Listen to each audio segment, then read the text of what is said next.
You're watching Investigation Discovery on Demand.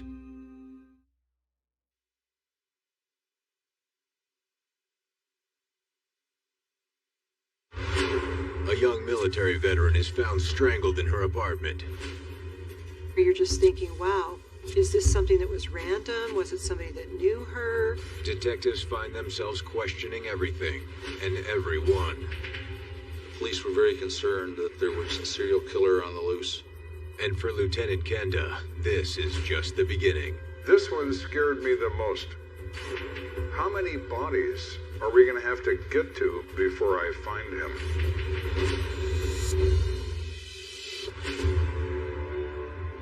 My name is Lieutenant Joe Kenda. I've solved almost 400 homicides. Every case is unique, but there's one thing that never changes. A life has been taken. Their stories are now my stories.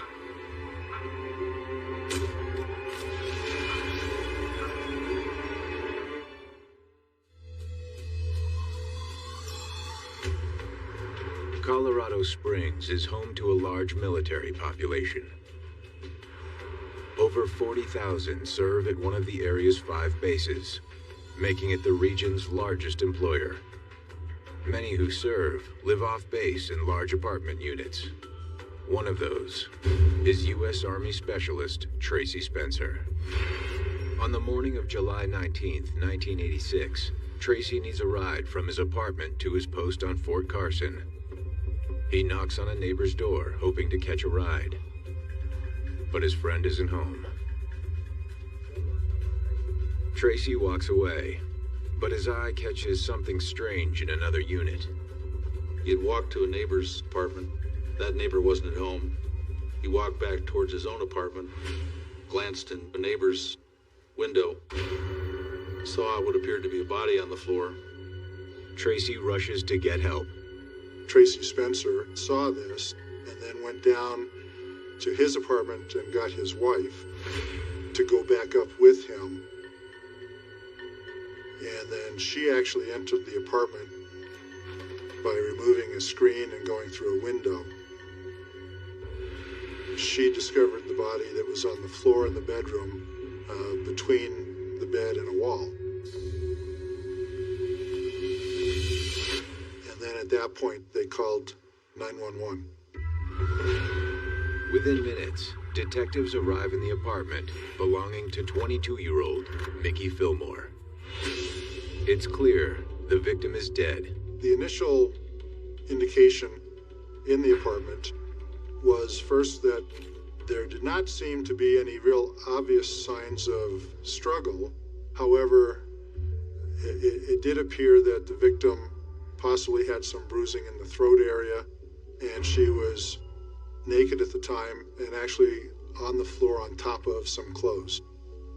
Because we had the victim being found naked, there's the initial suspicion that perhaps there was a sexual assault involved in the death. The coroner makes an initial determination regarding the cause of death. The body of Mickey Fillmore was found with bruising and scratches on the neck. She's got bruising of what we call the strap muscles, which are the muscles of the neck that allow you to, move your head back and forth and nod yes or no. She also has some bleeding around the hyoid bone that lives high up in the neck. Injuries to both of these areas are very typical of strangulation deaths. And so at this point, we began our investigation believing that this would be a homicide case. As head of the Major Crimes Unit, Lieutenant Joe Kenda now takes over the investigation. He's worked on hundreds of homicides, but this case will prove to be his most haunting. The position of her body on the floor with her legs open made it apparent to me that there was at least sex, if not rape, involved in this crime. Rape is unfortunately a common crime. Rape and murder are not that common. Any kind of rape is never sexual gratification. It's a punishment of women. That's what it's about. But here we have someone who carries that punishment to the point of death, and that is unusual. Forensic teams collect evidence both on the body and in the apartment. They took samples of the blood spatters on the carpet. They also vacuumed the apartment for any hairs or trace evidence that may have fallen from a suspect during the course of the attack. Her wallet was there was cash there. The only purpose of this person being in this place was to rape and kill. There's no burglary, there's no theft, there's no removal of property. It's rape, kill, and leave.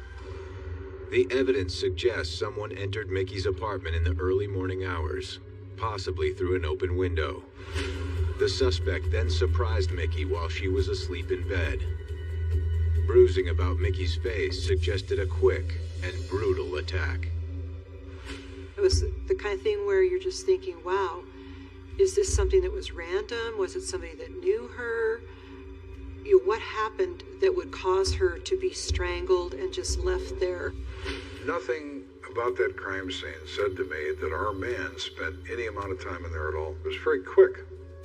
There is no candle lighting, no ritualistic behavior, no moving of furniture, no prolonged physical assault. None of the things you often see in sexual assault. That's unusual. The next question is obvious. Why? Why is he doing that? Why is it important to him to get in and get out? Is it because people know him? Is it because there are so many people living here, somebody might see him? It could be any one of those things. He wants in, he wants out. We just don't know why. Investigators question the witnesses who found the body. Lisa Spencer and her husband Tracy. Lisa says that she saw Mickey Fillmore, the victim, the night before her body was discovered, and that she was happy and upbeat and having some pizza, which seemed to be her completely normal self. Neither Tracy nor Lisa said that they saw or heard anything in relation to Mickey's apartment or Mickey herself that was unusual or out of the ordinary. But Lisa says that Mickey had been having troubles recently. Her fiancé had left her and stopped paying the utility bills. And there's something else. Lisa Spencer also told us that Mickey was concerned that she was pregnant. Everybody, the neighbors, including the Spencers, sort of kept an eye on her because she was such a nice person. Upbeat person, didn't drink, didn't use drugs, didn't cause trouble. We have nothing that says that Mickey lives a lifestyle that would put her at some level of risk. To Kenda, however, they've just scratched the surface. We find out she's pregnant. Is it her fiancé's baby or is it someone else's? We don't know. Everybody seems to like Mickey, but nobody knows how she spends her time. Police canvass the apartment building for more leads and find someone who does know how she spends her time. One of the apartments adjacent to the victim's apartment, Mickey Fillmore's apartment, there were two brothers, Dexter and Dwight McNeil. Dexter actually lived at the apartment, and Dwight had come in from out of town, apparently to help Dexter move out. In talking with them, we were able to determine that Dwight actually went with the victim to a nightclub the evening prior, the night of July 18th. Dwight McNeil says that when they were at a place called the Korean Club, another man came over to their table and talked with Mickey. It was apparent to Dwight that Mickey knew this person. Dwight describes this individual as being 5'10 or 5'11, 170, 180 pounds, in his 20s. He has an earring in one ear and he has a New York type accent. He sees them talking, doesn't pay a lot of attention to it. He's not there as a boyfriend to Mickey, he's just with her. Dwight says that he and Mickey decided to leave the club at about 2 a.m. As they were walking out, he saw Mickey handing the same black male a small piece of paper. He assumes it's a phone number or an address, he doesn't know. Dwight says that the two returned to Mickey's apartment, where they stayed up talking until about 3:30 a.m. Then Dwight returned to his own unit. When Dwight is at his apartment, it's now about 4 o'clock in the morning. He hears somebody knocking on Mickey's door. He has a front window in his apartment as well, just like Mickey does. So he pulls back the curtain, and he sees the same black male that he saw at the club knocking on her door.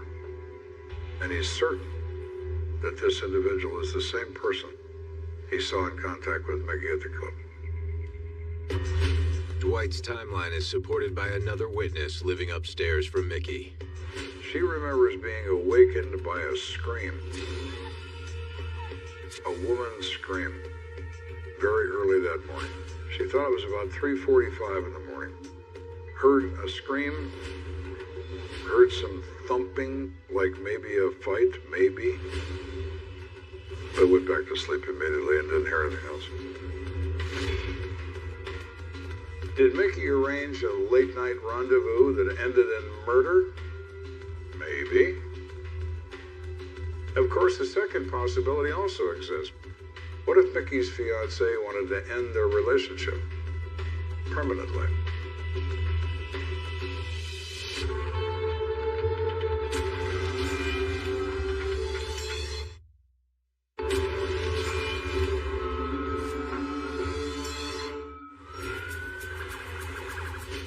In July 1986, Colorado Springs police find Mickey Fillmore strangled to death in her apartment.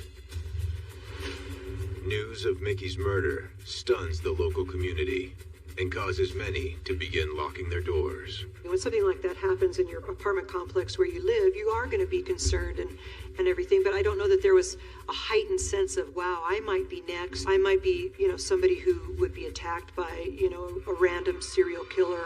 Homicide Detective Lieutenant Joe Kenda has several potential suspects, but little evidence. However, an autopsy paints a better picture of what happened to Mickey the night of her murder.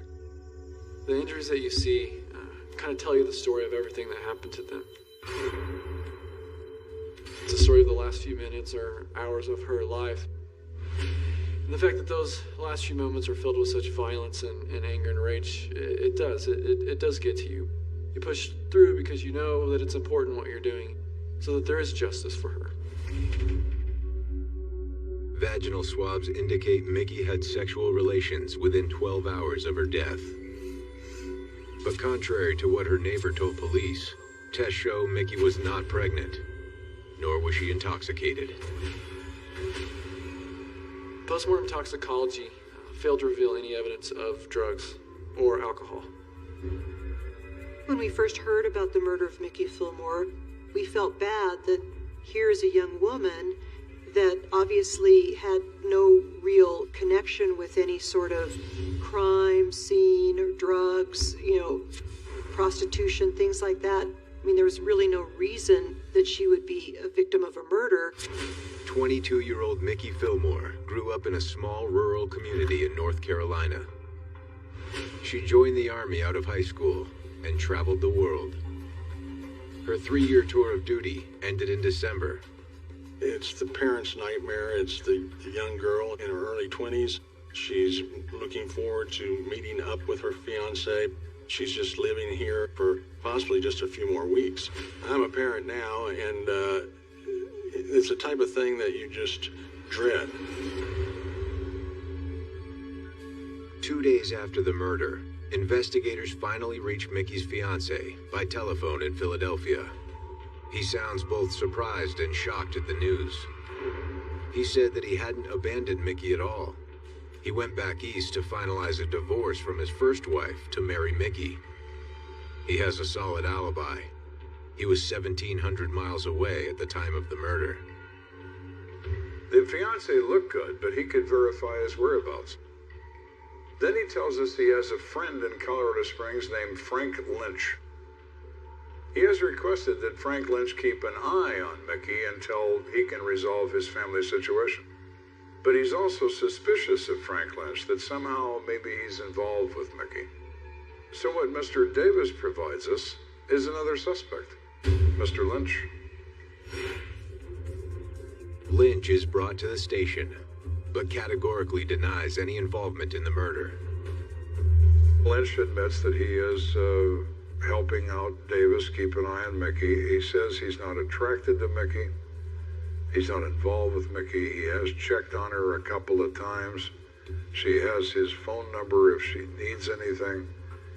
He's not constantly at her apartment, has only been there once. He can account for himself on the night of the murder. There's no reason to believe there's any involvement between Mr. Lynch and Mickey, beyond Mr. Davis's suspicions. So with that information in hand, we pretty much close out Mr. Lynch as part of the case. Mickey's fiance and Mr. Lynch are officially ruled out as suspects. But for police, it's not long before another falls in Lieutenant Kenda's lap. A guy calls in and announces his name is DeCarlo Dowden. And he says, I am the guy that was with Mickey at the Korean Club the night before her death. Wow. Our guy that I'm interested in identifying has just identified himself.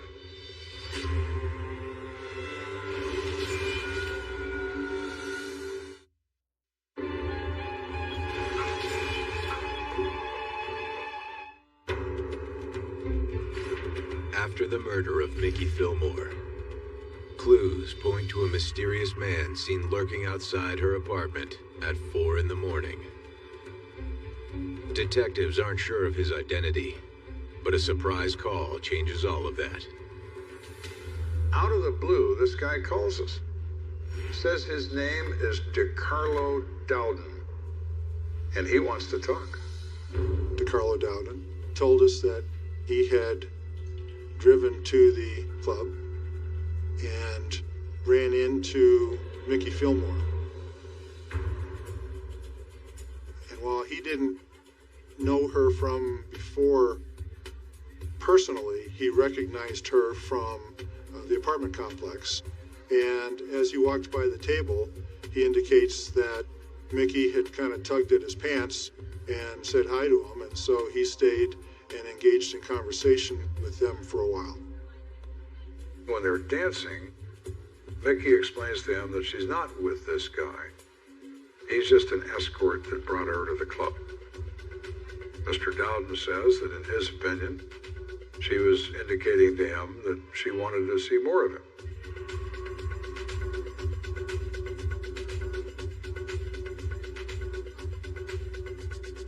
As the evening wears on, she gives him a phone number. Said, this is my number. And he said, well, where do you live? Mr. Dowden believed that her manner and the way she was talking to him and so on, it was clear to him that she was offering him an invitation to come over. He asked her address and she provided it. In Mr. Dowden's mind, that was an open invitation. So we asked him, did you go over to her apartment? Yes, I did. Dowden says he knocked on her door, but there was no answer. And he says he left. He remembers that the curtain moved on the window that the McNeil brothers live in. He saw somebody look out, didn't see who it was, but he remembered that. And that's exactly what Dwight told us, that he looked out the window and saw it was this guy. Dowden insists that there's no answer at the door. He did not try the doorknob. He did not go in the apartment. He went and got in his car, left, and went home. Dowden is freely providing this information to police, but Kenda is skeptical. Here we have DeCarlo. Well, I was with that girl all night, and then, well, she gave me her address, and, well, I went over there. But I knocked on the door and I didn't go inside. You knocked on the door, you didn't try to go inside. You knocked on the door and you didn't see if the door was locked. What's up with that, DeCarlo?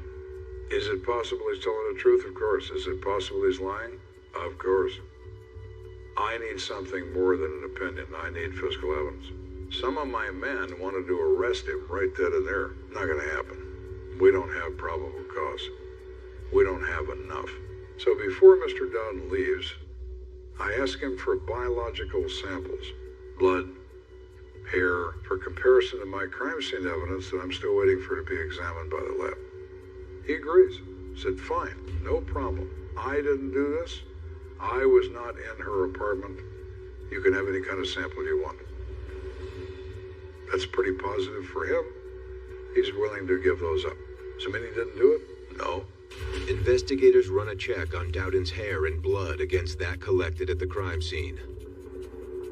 That will take several weeks to process. In the meantime, they bring in Dwight McNeil, the victim's friend, who picks Dowden out of a photo lineup. We did some more investigation. We found out that DeCarlo Dowden had some kind of prior meetings with Mickey from a club they were involved in, and that he had possibly been to her house. DeCarlo does not impress me as a particularly intelligent guy, but this isn't about intelligence. Very few criminals are intelligent, but they are cunning. Is DeCarlo Dowden so clever that he is aware we will identify him as a suspect, and he understands the first to talk is the first to be believed? Or is he just a guy that wants to clear his name in a murder case? Before police can answer that, a shocking development takes the case in an entirely new direction. On August 12th, 3 weeks after the murder of Mickey Fillmore, police make a discovery that stuns Lieutenant Kenda.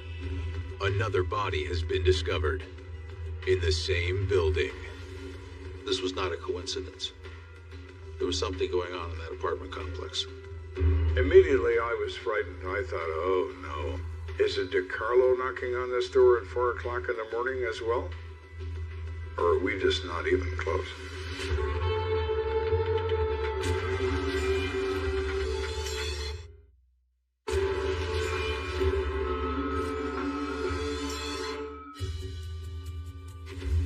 Weeks after Mickey Fillmore is found dead, police are circling DeCarlo Dowden as their primary suspect.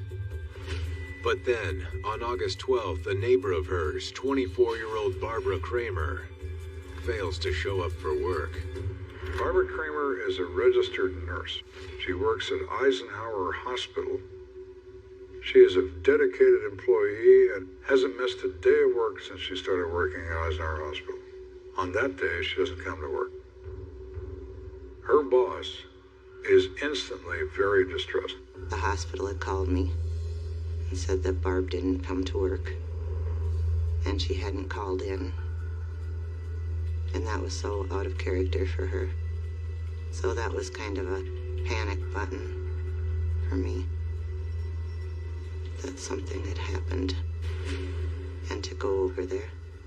And so we parked and started walking up to the apartment. And as we're coming closer to it, I could see her newspaper was laying outside her door. So you knew she hadn't been outside the house.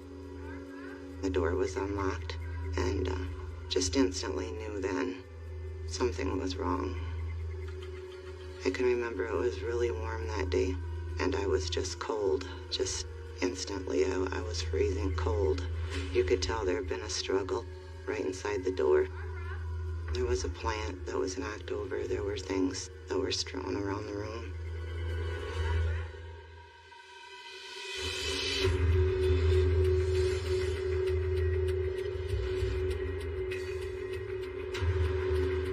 That's when the friend who was with me come out and told me that she thought Barb was lying in her bedroom beside her bed on the floor. The news comes as a shock. After the murder of her neighbor, Mickey Fillmore, Barbara's family had worried for her safety. We had talked and made sure that she was keeping her door locked and, watching out for things and just being extra cautious, But she said she'd be fine, and so it was, be careful, and she was a pretty careful person, and I kind of felt that she would be all right. When Lieutenant Kenda arrives at the crime scene, he is horrified by what he finds. I got almost sick to the stomach, not from looking at the body, but from knowing this is the same guy. This is Mickey, too. Barbara Kramer is a white female, 24 years old, tall, very pretty. Mickey Fillmore was black female, somewhat shorter, but other than that distinction, it looked like the same crime scene. We have the bed sheets pulled off the bed from the right lower corner. She's on her back, displayed. She's been strangled. It's the same guy, and it's the same place. Coroner puts the time of death between 4 and 7 a.m. Discovery is shortly after 9 a.m. by her sister. So it's within a very brief period of time before that, consistent with the other time of day in the Mickey case. Both victims have the same characteristics. Single female living alone. Attack occurs in the middle of the night, and both strangled. I feel a very personal sense of sadness for what happened to this person. And in this case, it was the second homicide in the same apartment complex within a fairly short period of time. And we were concerned primarily for her, finding who did this and finding who did it, so there wouldn't be a third one. At the time, I really felt responsible for her. And obviously, I felt like I'd let her down, let my family down, because of what happened here. This doesn't happen to us. You don't believe it. For a long time, you just kind of wished it would be a nightmare, that you'd wake up.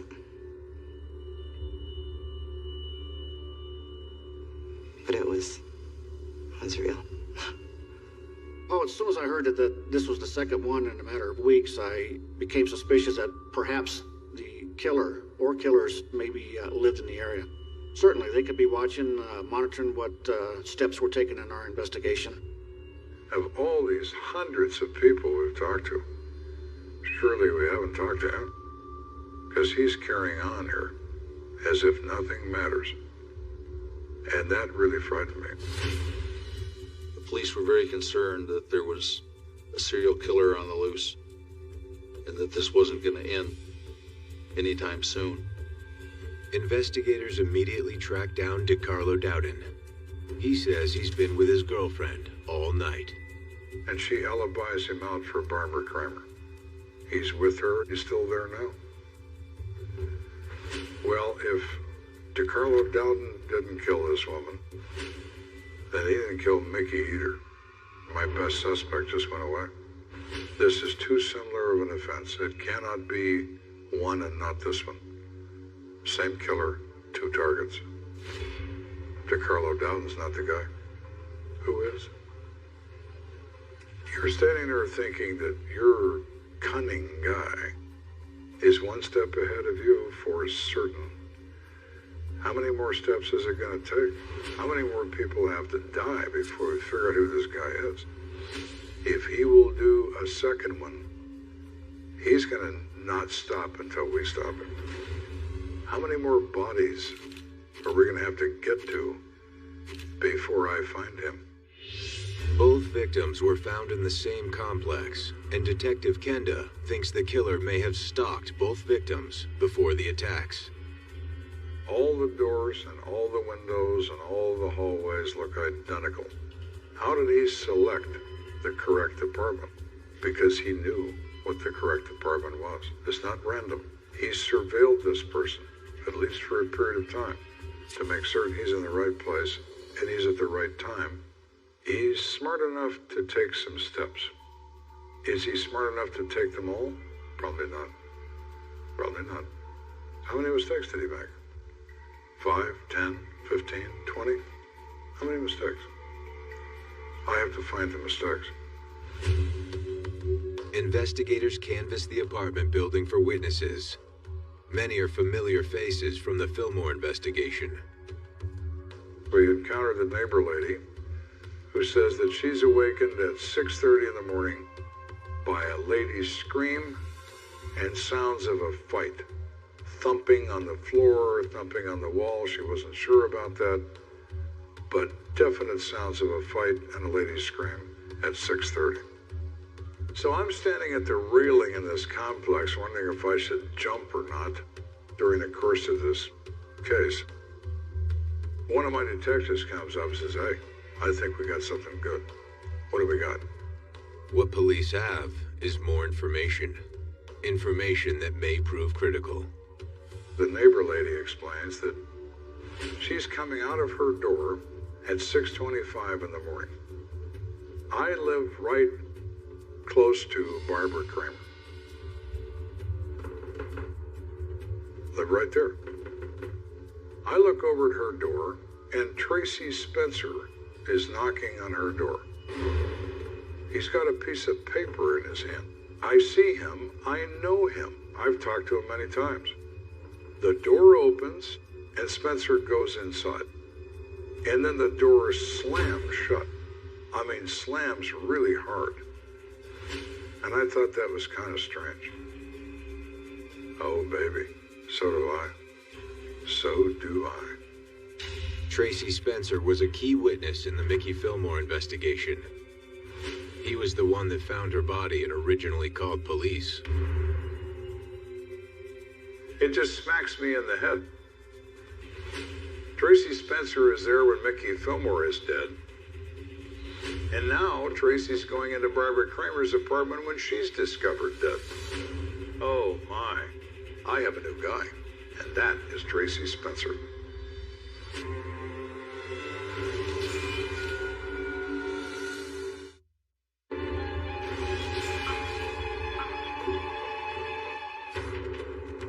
After two women are murdered in the same apartment complex, neighbors fear that a serial killer is living nearby. You think, wow, is this something that is just random that they happen to live in the same apartment complex? Or is there somebody that is stalking women, single women, young women who live in an apartment complex and they're finding them vulnerable and they're breaking in? We knew not only would it be very unnerving for that community within the apartment complex, but it's unnerving to us as well to know that there's somebody out there that has now killed two people and you're not sure who it is. But when a witness names Tracy Spencer as a possible suspect in the Barbara Kramer case, investigators realize he was the same person who admitted finding Mickey Fillmore's body. Police refocus on Tracy and his background. He had a minor criminal history. No history of sexual assault. Minor criminal activity, not unlike anybody else in the building. Nothing about it stood out. All of a sudden, the police had the situation where the person who called in the first murder, who discovered it, who discovered the body, was now the prime suspect in both murders. This was certainly something that wasn't ordinary or expected. I'm not a big believer in coincidences. Tracy Spencer has just found himself as suspect number 1 in 2 murder investigations. I have put surveillance on Tracy Spencer's apartment. I'm applying for an arrest warrant to arrest him for 2 counts of first-degree murder. But we need to re-interview everyone. We need to start over. Again. Kenda doesn't want to talk to him just yet. The veteran detective first wants to speak with his wife, Lisa. Lisa and Tracy found Mickey's body together. We tell her what's going on, that we intend to arrest her husband. She initially denies everything. She sticks to her initial story. My husband just found Mickey. He was with me all night. Same stories that she told at the time that Mickey was discovered. When I tell her that we have an eyewitness that knows Tracy, that sees him go into Barbara Kramer's apartment with a piece of paper in his hand and slam the door behind him, then she starts to cry. It's not uncommon for a wife to give a defendant an alibi until she realizes who she's dealing with and the type of person she's dealing with. And then oftentimes they will come forward and tell the truth. Then I said, Lisa, if you continue to protect him, I'm going to figure out a way to throw you in jail too. She then breaks down completely and says, well, I lied. You lied about what? I lied that Tracy was with me all night the night that Mickey was found, because he wasn't. He goes out and goes for walks. He leaves the apartment. He goes away. What else? Well, he was talking to me about Barbara Kramer. He said that he's been finding her mail laying on the sidewalk, that maybe the wind blew it out of the mailboxes, and that he should go give it back to her. Do you ever find mail around here, Lisa? No. Aren't they locked mailboxes?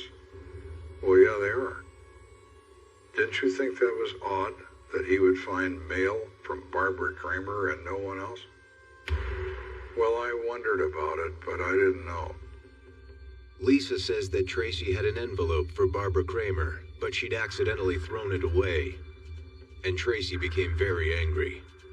He was looking for that envelope that had her name on it, but I had thrown it away. I didn't tell him that, but he was like really agitated. I gotta find that. I have to take that to her. I have to give her that. She didn't tell him where it was, but it was in the trash. Lisa also admits that she lied to police when she said she found Mickey Fillmore's body. She did not go in through the window. She did not find the body. That she was just doing all that to help him out. Why would you defend someone who has murdered a woman? Because your response is you love him? That's what Lisa said. But I love Tracy. Really? Well, maybe he's going to love you back, and maybe he's going to love you to death. While Kenda is interviewing Lisa, detectives at the complex report that Tracy Spencer is leaving his apartment at that very moment. One of my detectives calls and says Tracy Spencer's out of his apartment and he's walking toward his car.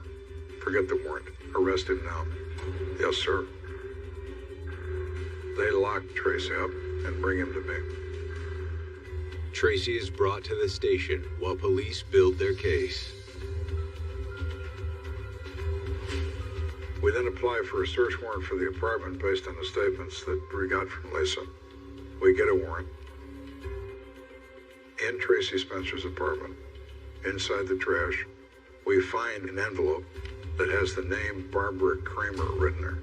The envelope is empty, but it does have her name written there. Hours after the murder of Barbara Kramer, Tracy Spencer sits in the interrogation room. Tracy is a prolific liar. Tracy has lied to everybody all the time about everything. So he sticks to his story. We tell him, Tracy, we have people that know you and see you go into her apartment.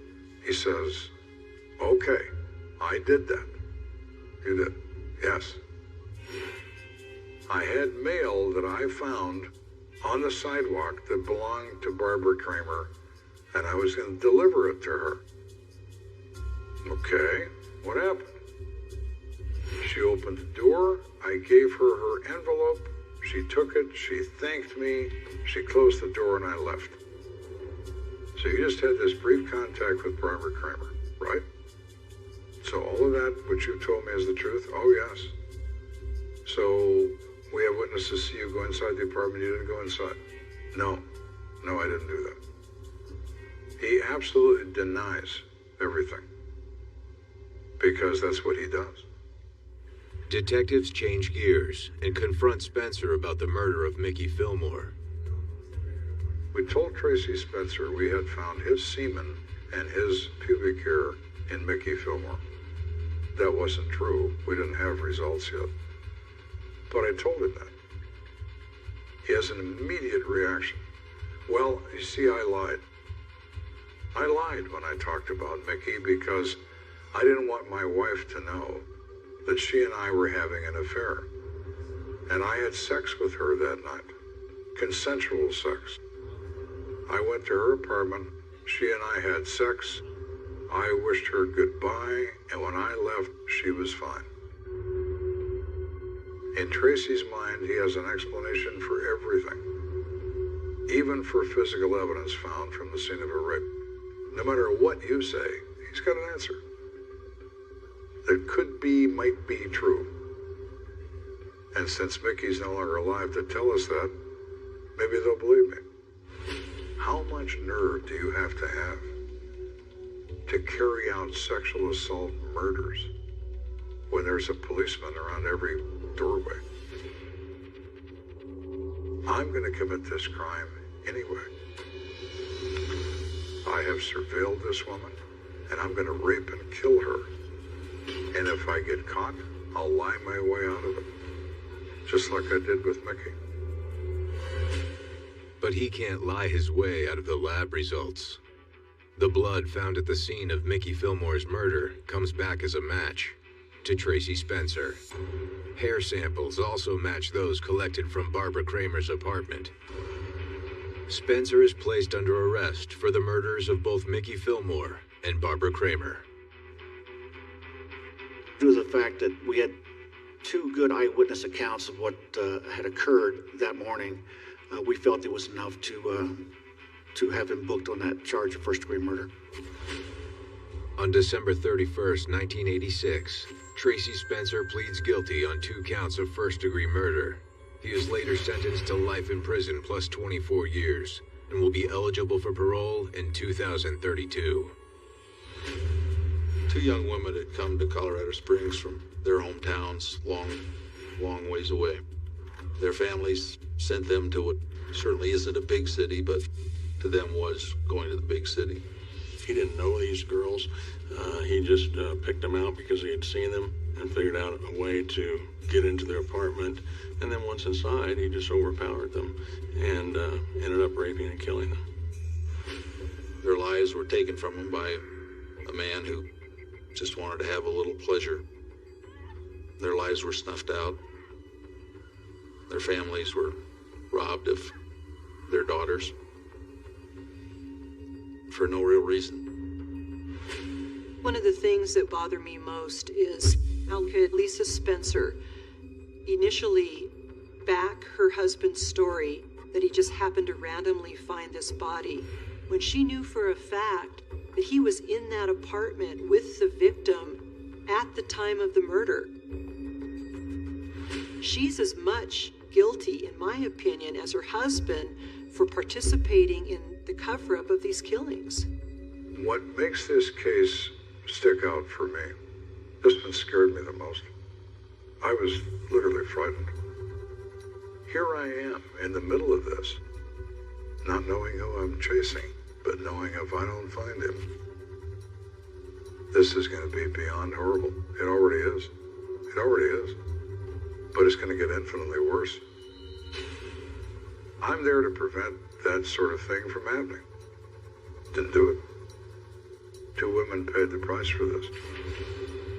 There could have been more. There wasn't, but there could have been more. And that really scared me. Thank you for watching Investigation Discovery on Demand.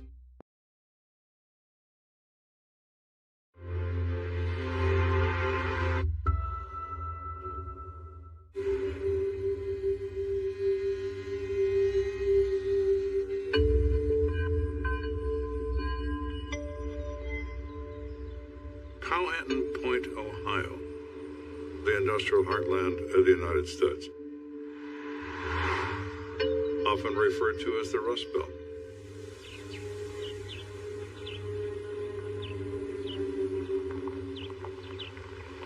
A fellow named Pete Anderson is on his way to meet a hunting friend whose name is Marvin Brown. They have a meeting set up at his hunting camp because he and Brown own some cattle together, and they've agreed to slaughter a few of them and divide up the meat.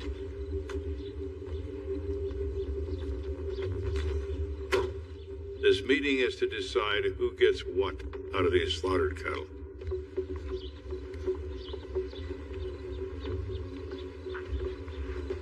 Hey Marvin, it's Pete.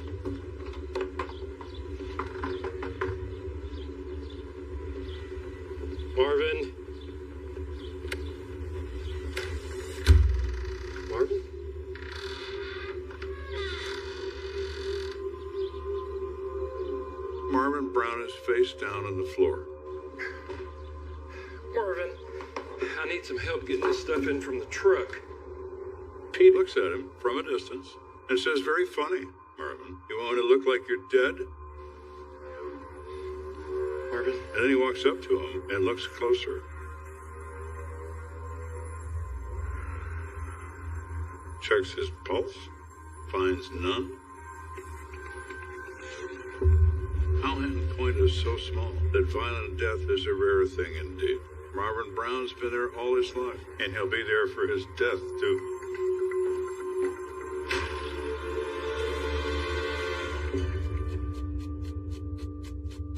I spent my career closing murder cases.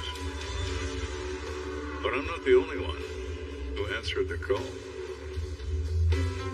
It takes a rare breed to solve the unsolvable, to catch a ruthless killer, to find justice for the dead. That's what it takes to be an American detective.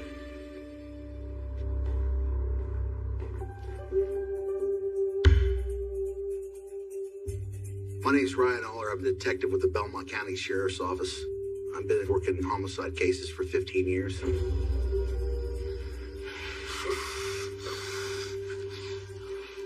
The day I got the call, I was at home sick. I hadn't taken a sick day in probably 10 years.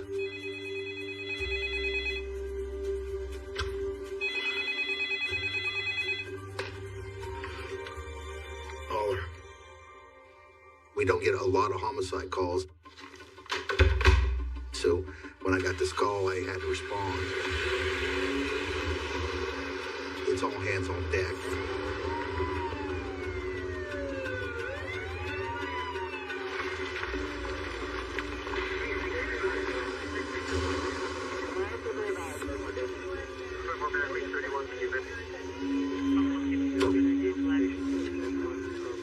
So what are we looking at?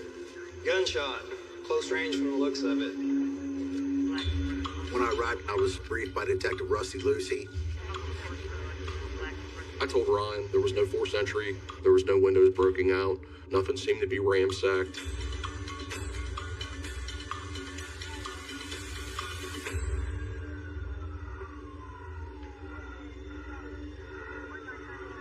We had a male who was laying face down, appeared to be shot in the back. Position of the body tells us as investigators that the shooter was behind the person. Was it a interrupted burglary? Was it someone that the victim knew that they felt comfortable turning their back on? We discovered his wallet with his ID. The victim has cash on him, which makes us believe that this wasn't some type of breaking and entering or home invasion type scenario. It did not take us very long to ID the victim at all. The victim used to be the mayor several years ago of Powhatan. Yeah, it's the mayor, all right. Damn. Marvin Brown was a very popular person in the community. Look up at me one more time.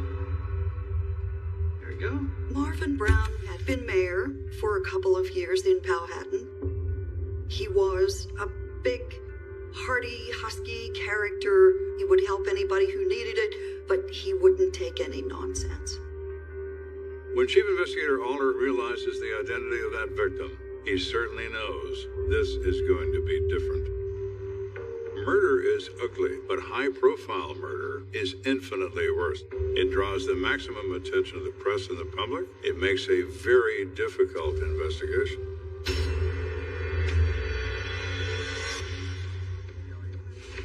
There was no weapon found anywhere near the body or anywhere near the scene in general. In the bedroom, next to the bed, was a blanket. And then near the living room area, we discovered a 9mm shell casing.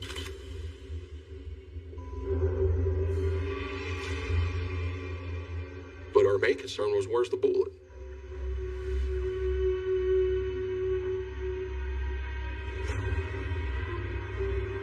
They see evidence of ricochet off a wall, but they don't find a slug. They think that's very odd.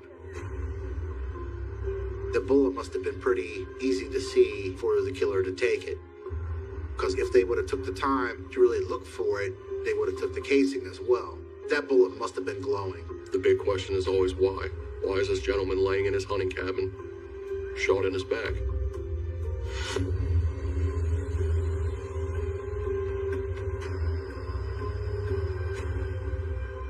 The family gathered at Marvin's residence, and we needed to start talking to them. One of the worst things I did in my entire career is make death notifications, and it is absolutely the most horrible thing you can imagine. It was a pretty big shock for the family. Detective Aller said that there was foul play, that somebody shot him. I was so upset and mad that somebody did that to him. Shot him in the back. You're going to be crying. My dad was a tough guy. He was 70 years old and you still couldn't keep up with him. He was very healthy. He came back from the Army and Dad was a union leader down at the steel mill where he worked at for about 30 years. At the time when the mill started closing down, he was resilient. It's like, I gotta find something else, and that's what he did. Marvin is a wealthy man. He owns an extremely successful contracting business. He ran for mayor for a number of reasons. My dad was a leader, and that's what he always stressed all our life, be a leader. Even though Marvin hadn't been the mayor for 20 years, everybody called him the mayor. Marvin was a force of nature in that small town. A lot of people could, when you walk into someplace, they go, hey, Mayor, just messing with him. I know this has been extremely distressing for all of you, but I do need to speak to Mrs. Brown. Aller is also aware that Marvin Brown has a second wife. The new wife's name is Deborah, who he's been married to for 10 years. He absolutely loved Deb. Always a happy marriage. Deborah works with Marvin in the business. She is his bookkeeper. She's responsible for the payment of bills and payroll and that sort of thing. Marvin and Deborah are partners in business as well as in life. They make a great team. She has a daughter. Her daughter's name is Meredith, and this daughter is pregnant. Meredith is not Marvin Brown's child. She's his stepchild, but he treats her as if she is his own. Dad loved all his stepchildren, and he was especially close to Meredith because she was youngest. It was a pretty stressful night. Deborah Brown had taken her daughter, Meredith, to the hospital because of the problems with her pregnancy. So the sons are there, but mom and daughter are not. Marvin Brown's stepdaughter Meredith is having pregnancy issues, probably as a result of this shocking murder. So her mother has decided to take her to the hospital to be evaluated. Can you walk me through where you've been today? The first idea is to establish alibis. What was everybody doing the day Marvin died? So they determined that the sons are all at work. Deborah and her daughter Meredith are shopping for baby furniture for the new arrival. They have no opportunity to commit the offense. Thank you.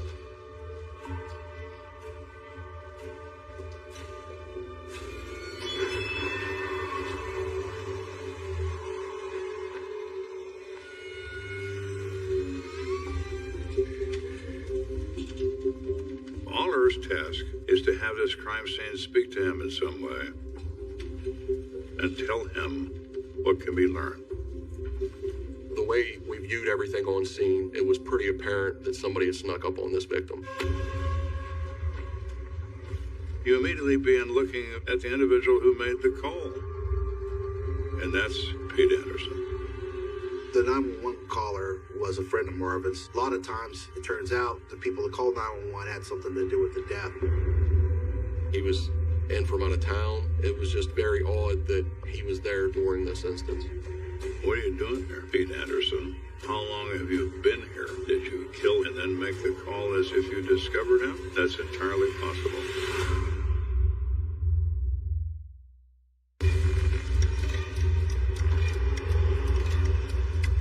Pete Anderson is now in an interrogation room at the police department, as he is the one who is present when the police arrive with Marvin Brown dead on the floor in front of him. We just want to make sure you're not involved in his death in any way.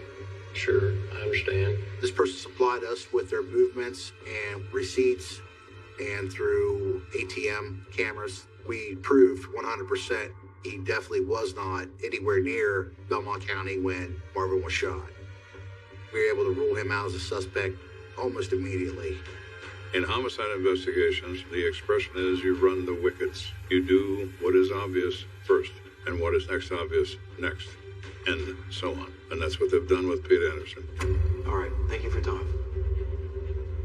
So the next step is for Rusty and Aller to go to the coroner and have him tell them about this gunshot wound. Mr. Brown was shot through the upper to mid portion of the right back. Without some kind of contraption set up to hold a gun and shoot himself, it's almost impossible for this to be a suicide. He didn't have what we call defense wounds on the hands and forearms, so it appears that he was not involved in an assault or a fight situation, and that he was quite surprised from behind. The shooter took advantage of the situation. He's there to kill Marvin Brown, and rather than confront him, he just shoots him in the back.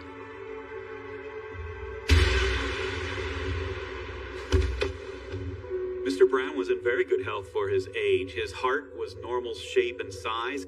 I would have expected him to live another decade or two if this trauma did not happen to him.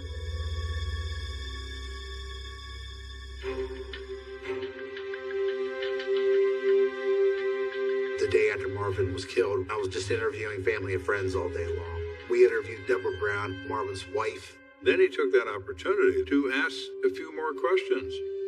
Can you think of anyone that might have had a grudge against Marvin? Marvin is widely known as someone not to be trifled with. He has a long history. And long histories can come back to haunt you. There was this one thing that happened a few weeks ago. We didn't think anything about it at the time.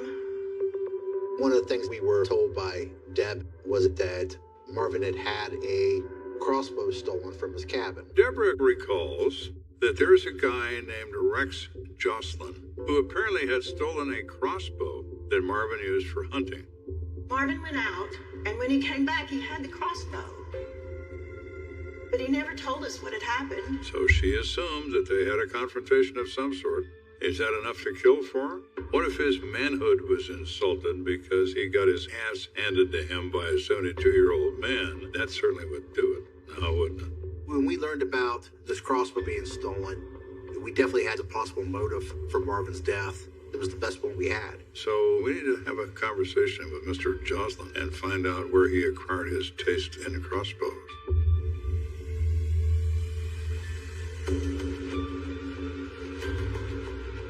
I'm Detective Aller with the Belmont County Sheriff's Office. We'd like to ask you a few questions. I was able to get a timeline for the whole day. And confirm with this person's foreman and prove that they were nowhere near when Marvin was killed. The frustrating thing about homicide investigation is 90% of the time, you're pursuing things that turn out to be nothing. You still have to run the wickets. Several more weeks pass, and Chief Investigator Aller is in the same boat he's been in. He's eliminated 2 suspects. He's established a solid alibi for all 5 of the current family members. And he doesn't have a hell of a lot else. Tell you what, on this case, from day one, this is definitely going to be a long haul. And you're like, oh, this ain't going to be good. In Powhatan, people would look right at me and say, I hope they get who did this. This left a void in Powhatan. Pretty much right off the bat, Marvin's sons, they wanted to help. One of the things that they talked about was, should we post a reward? And he said, if we dry up, let's do it then. It's not something that we in law enforcement recommend right off the get-go. Money complicates everything, and it complicates the truthfulness of humans. People will say anything to get their hands on money. They will point the finger at their own mother. but enough time had passed. I said, I think now's the time to go forward with your guys' idea of putting a reward out. I think we started off at 10,000 and we ended up raising it to 50,000 by the end. $50,000 is a lot of money for anybody, let alone somebody in Powhatan Point. Alder's phones light up in headquarters. Everybody and his brother calls in, who absolutely knows who's responsible for this case, for killing Cock Robin and starting the Second World War, if they will just give them the 50 grand. It's been weeks, and Alder has nothing of substance, and there is no worse feeling in the world. There's a crippling little voice in the back of my head saying it's never going to close. He is feeling the fear that creeps in of not solving something. I've had that fear. It's horrible. You don't sleep. You are consumed by it. Alder is wading through this mess of people.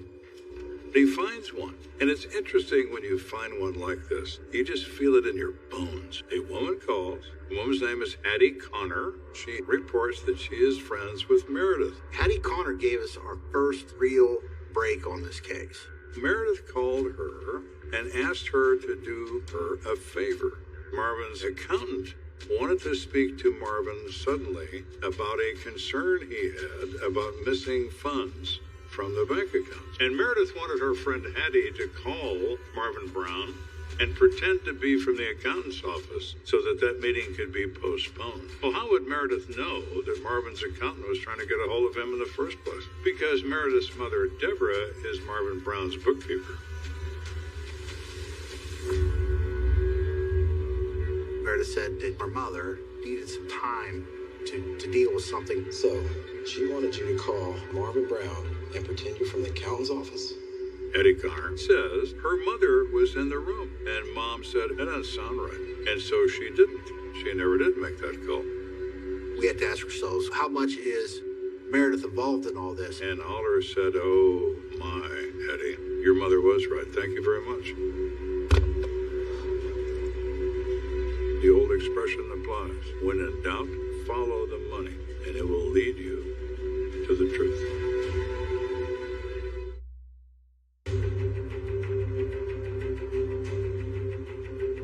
Thank you. So Alder is finally getting somewhere. He's got something to chew on. Doesn't prove anything, but it certainly puts him in the ballpark. As far as looking at the finances of Marvin's company, if you're trying to get a person to pretend to be an accountant, to dismiss an appointment, to keep the owner of the company away from something, this guy just got murdered. Why would Meredith want to stop this meeting? Is she somehow involved in all of this? That's the question. The answer is to start following Meredith around. So they put an undercover cop on her tail.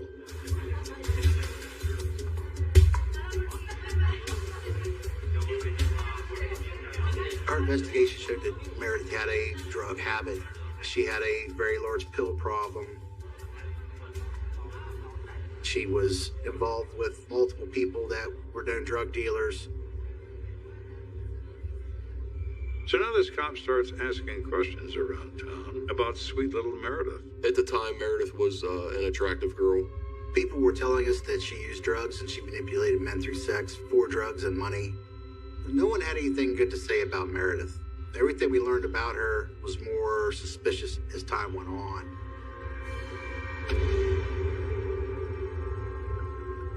Alder knows he's onto something, but he's not exactly sure what.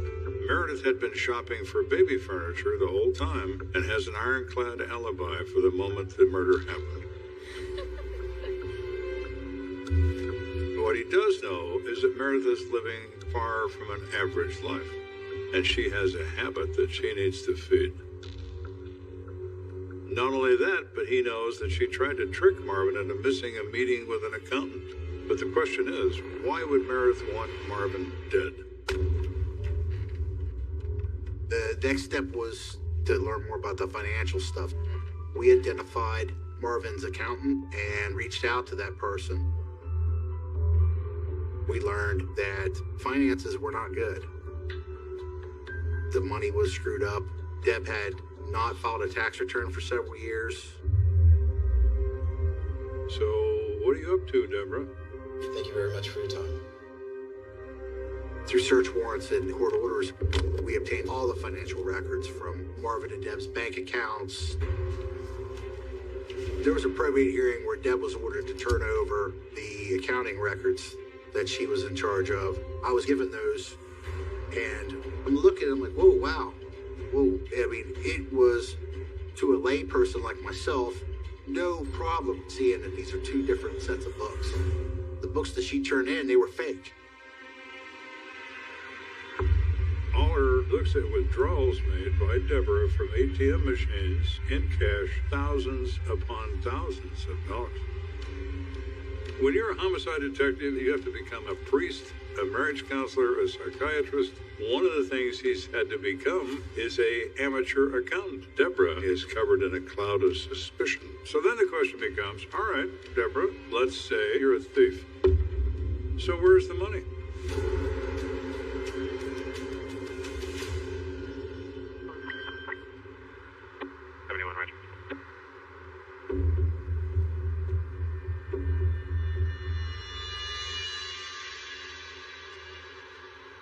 Deb doesn't appear to be someone that's living large. If someone is stealing hundreds of thousands of dollars, they're driving a brand new car, fancy vacations, things like that.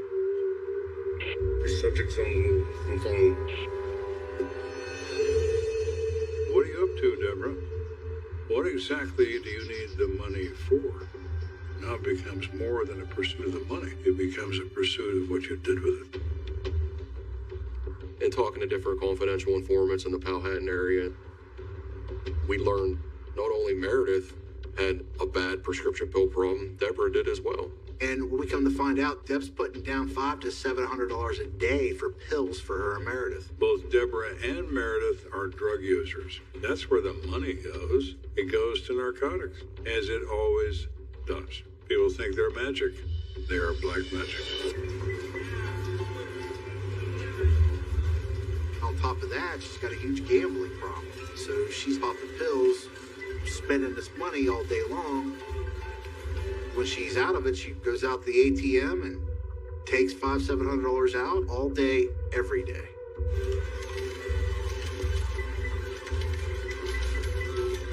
You look at a withdrawal for, let's say, $500 from an ATM right next to her favorite gambling parlor. I mean, she literally deleted that transaction from the books that she had turned into the court. The most dangerous machine in the casino is the ATM. Deborah's taking $500 hits in the ATM machine that's located across the street from her favorite casino. How convenient. In light of this new information, things appear a little different.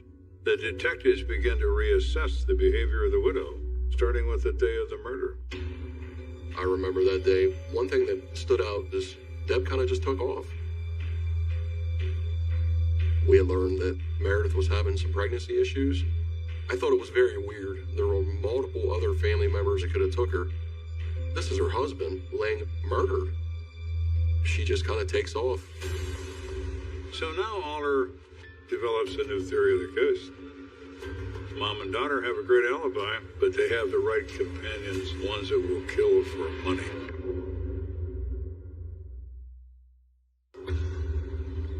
Six months since this investigation gets underway. So now we know that this mother-daughter team, Marvin Brown's wife and stepdaughter, had been robbing him blind for years, and they were about to be found out. When Marvin discovers their thievery, their life is going to change dramatically for the worse. Well, they can't have that. They have a good alibi, but they certainly know the right people. Perhaps one of them would take care of this problem by removing Marvin Brown from the planet. Here's Deb. She's stealing hundreds of thousands of dollars. She's about to get found out. And then this guy ends up dead 2 weeks later. We didn't have enough to charge Deb with a murder at this point. But she's stealing money, she's making fake books. So we applied and got a search warrant for Deb's house.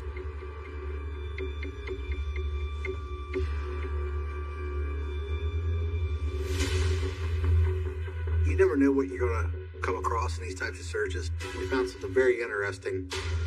Mrs. Brown, we'd like to take a look inside the safe. It was in a gun safe. Deb had the combination to it.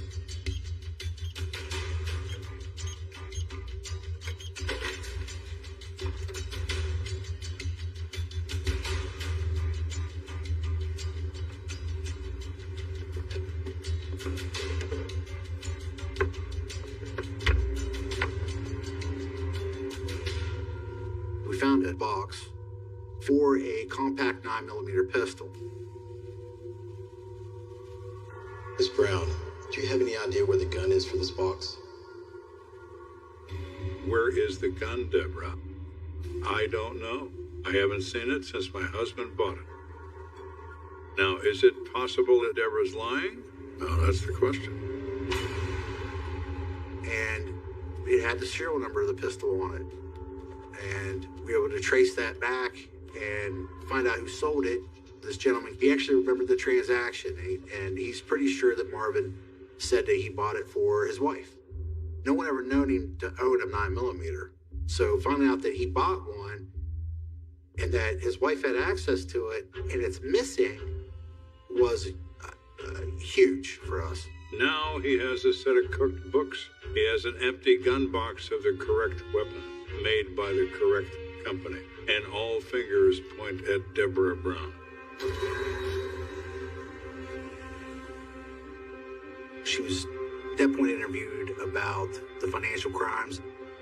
She knew we had her cold for all the financial stuff, so she admitted to taking the money for the drugs and the gambling and whatnot and hiding it from Marvin. But she held fast on not knowing anything about the murder. We could tie her to the embezzlement, but to put her directly in the murder in a court of law, we weren't there yet. Stand up. Deborah Brown, I am arresting you on suspicion of fraud. Aller is absolutely convinced that Deb and her daughter Meredith are the masterminds behind this death. But Aller can't prove it. He can't put a gun in their hand. He can't put them at the scene. He has no evidence to support it. So Aller decides the best pathway to that information is to start arresting the associates of Deborah and Meredith for sale and transactions in narcotics to see what they can tell him. We descended upon all criminal associates of Deb and Meredith we could think of. We squeezed them hard. And we ended up busting several of Meredith's drug dealer boyfriends for trafficking drugs. We want information. We want help. They arrest a number of these people, but they tell them nothing. But there's one guy whose name keeps coming up again and again. And his name is Stephen Moore. You should talk to Stephen Moore. That guy hangs around Meredith all the time.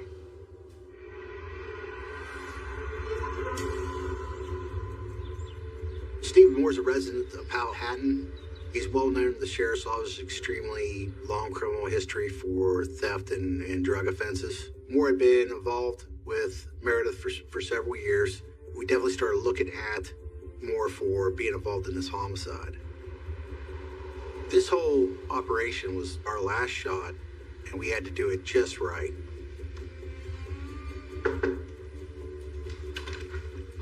Hey, what's up, man?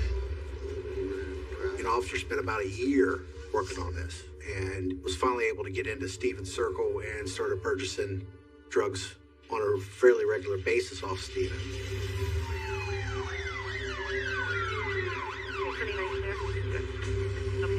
But finally, we executed a search warrant at Stephen's house. And right then and there, I told him, "You're done solid on this drug case, and I want to talk to you about Marvin Brown."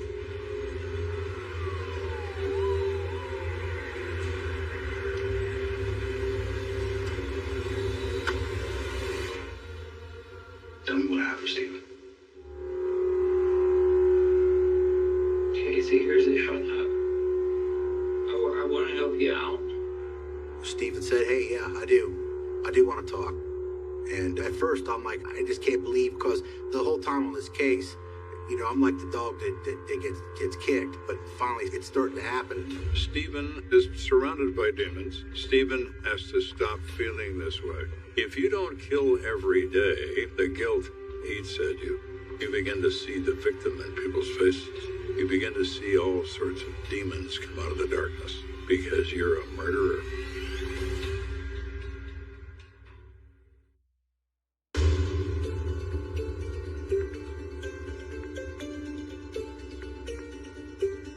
I need help. I need help to get to the people that put this into motion. I knew you killed Marvin. I want you to tell me the truth. Marvin noticed that there was something that he had an appointment with the accountant, and there was money that wasn't there or something. And he found out about it, and he was supposed to, I don't know. That's why she wanted somebody to cancel the appointment.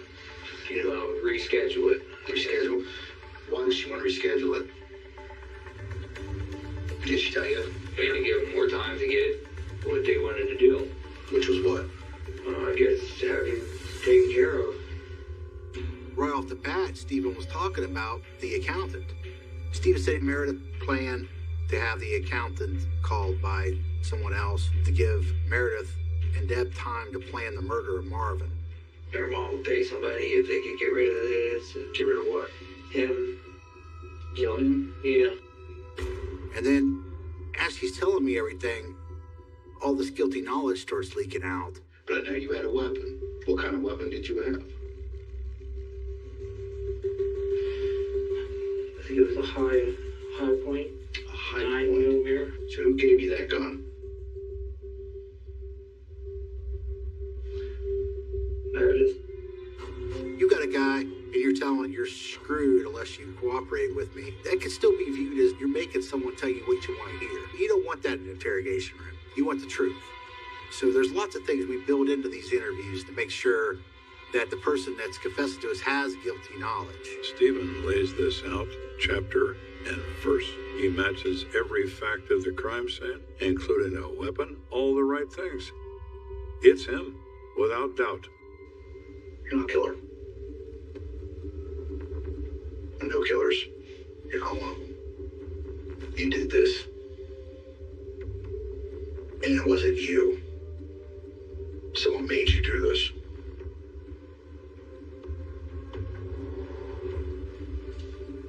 Don't let her win, Stephen. Tell me what happened. You shot Marvin Brown. Stephen, who shot Marvin Brown? Me. And eventually, he owed up the fact that he was the one that shot Marvin. Stephen tells Aller that Deborah gave him $12,000 to kill Marvin Brown. You call me when it's done.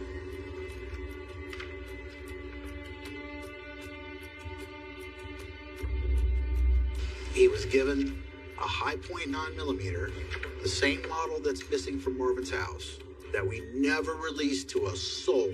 It was slapped in his hand by Deb and Meredith, along with a bag of pills and $2,000 down. Kill Marvin, then we'll give you another $10,000.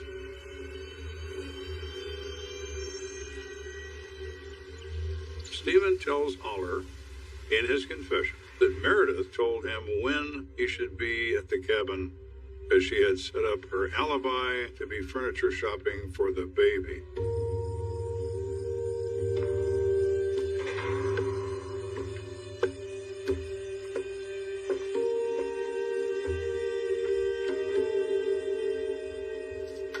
Stephen was in the cabin before Brown arrived.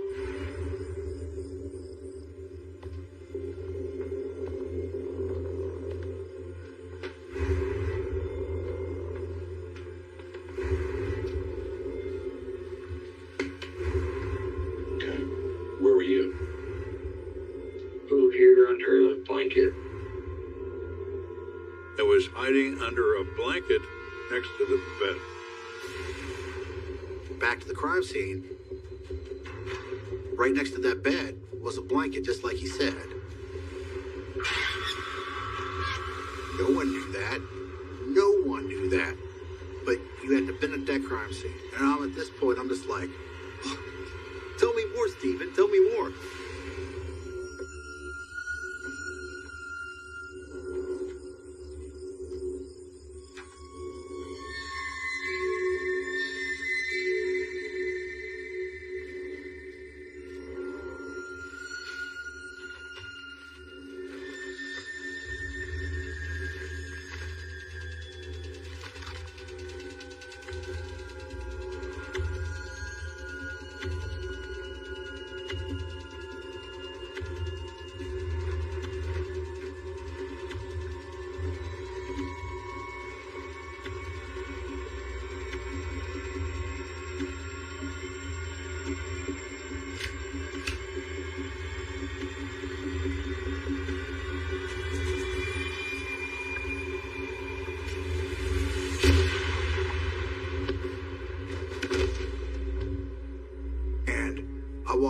behind him, and I shot him right in the back.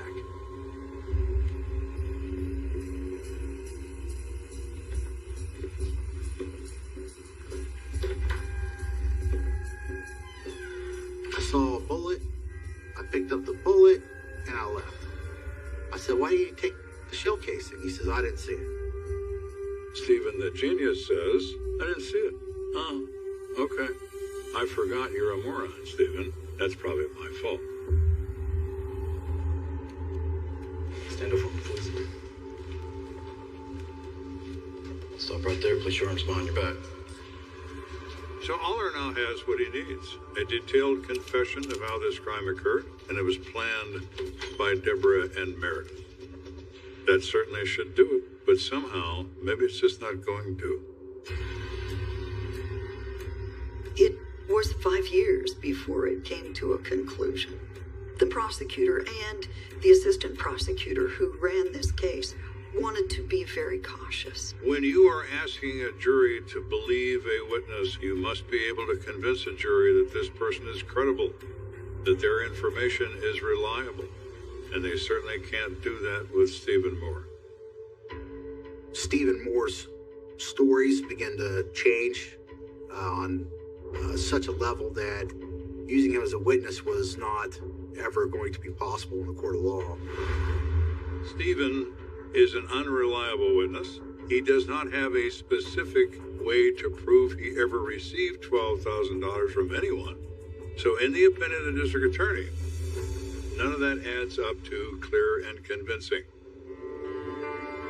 March 20th, 2015, Deborah Brown pleads guilty to theft and tampering with evidence. She serves 3 years in prison for these crimes.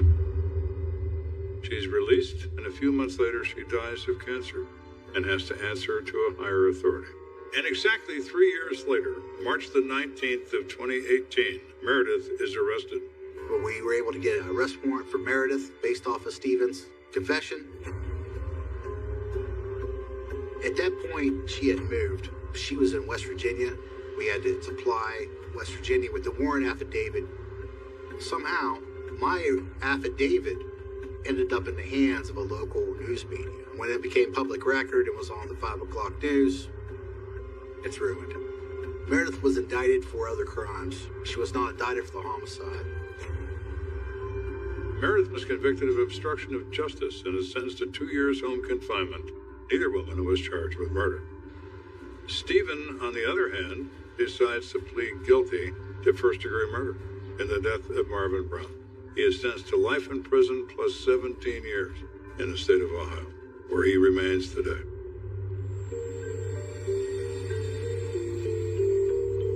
Well, I lost hundreds of hours of sleep over this case. From 2013 to 2018, it's an eternity to work a murder case. I think people still feel that not everyone who had a hand in it has been brought to justice. Just a disappointment of Deborah and Meredith getting away. I would gladly let Stephen walk away to watch them two go to prison the rest of their life. There's so many things that, both of our, Chris and myself and my brother Mike, I mean, our kids have done a lot to be proud of, and my dad would have, sorry.